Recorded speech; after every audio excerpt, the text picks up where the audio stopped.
What's up, YouTube? It's your girl DeeDee. Welcome and welcome back to the channel. So I'm back with another reaction video. Now, in this particular video clip, this woman is saying that her husband told her that she was a bare minimum wife and mother.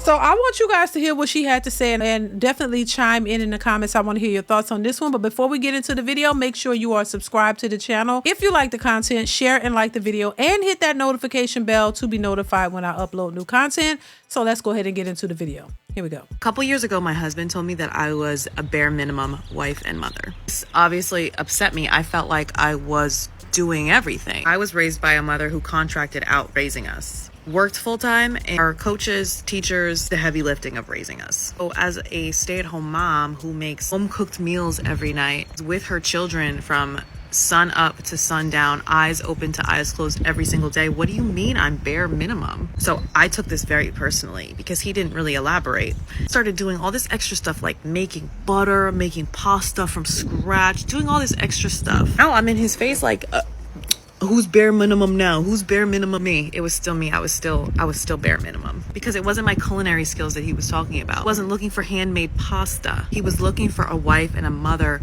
who did her job and did it without an attitude. Saw her children as a blessing rather than a burden. Brought peace and comfort and light to the home. But I was so angry with his honesty that instead of taking a second to consider that maybe I was bare minimum, sis, you can do all the work in the world, but if your attitude is stinking up your home, it's gonna be your legacy. That's gonna be all that's remembered. And most of the time, the problem is we just need to slow down. Now, this is something that I'm still working on, still working through.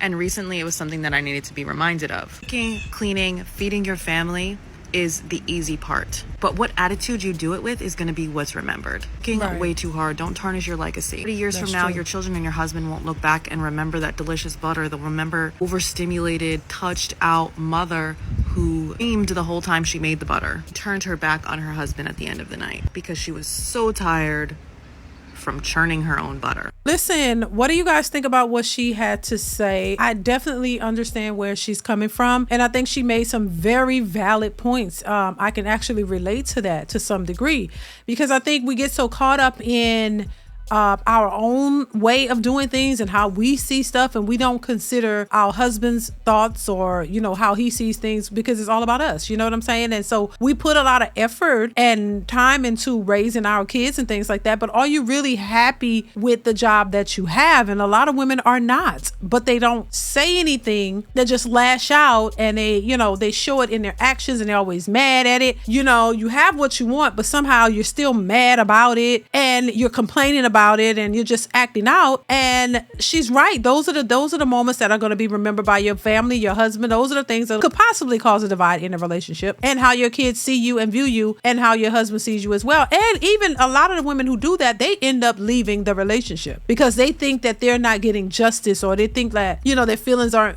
being heard, or what they want is not being met because they're looking for something other than, you know, some type of recognition for what they're doing and not really appreciating the job for what it is. It's a blessing to be able to raise your kids and teach your kids and you protect them and not put them in harmful situations, or, you know, always put them in a place where they can be subjected to other types of, you know, anything. You know what I'm saying? And I just think if you are lucky enough to have a husband who is going outside the house and paying all the bills and taking care of the financial load, and you can be at home and just focus on your kids and the household, I don't think that's a bad deal whatsoever. But because we're in a society where people glamorize a lifestyle and they just think that that's what it's all about, and money and things, they're not focused on the things that will really matter. And then when their children are being raised in an environment that is not nurturing and they don't have the real support that they need from a mother and a father, they want to turn these kids over to the system when they start to act out or they're not doing what they're supposed to do. So I just think it's important for women to understand what's important. You know what I mean? Your family, your children and your husband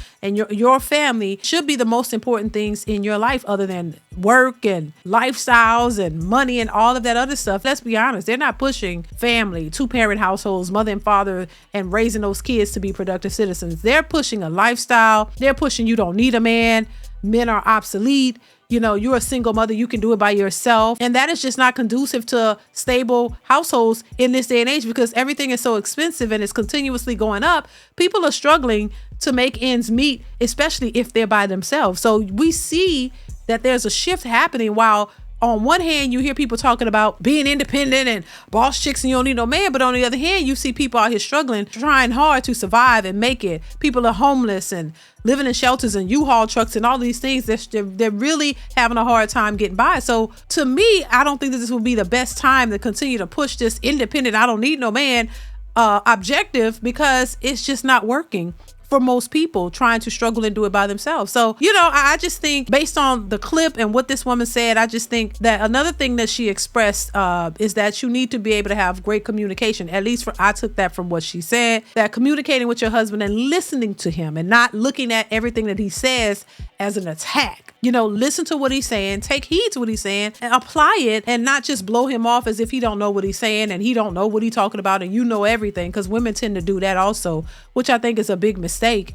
And I think that is something that harm relationships rather than help them. And I just think that as women, we could do a lot better with communicating with our spouses and potential men in your lives and husbands and all of that. I just think that we have to do a better job with that. We have to do a better job making sure we're communicating properly and that, we're listening, because I think listening is important. That situation with her and her husband could have went totally left, you know what I mean? Because she could have taken what he said and took it to heart. And you'll be surprised how many people walk off with that and internalize that and then go tell it to their girlfriends.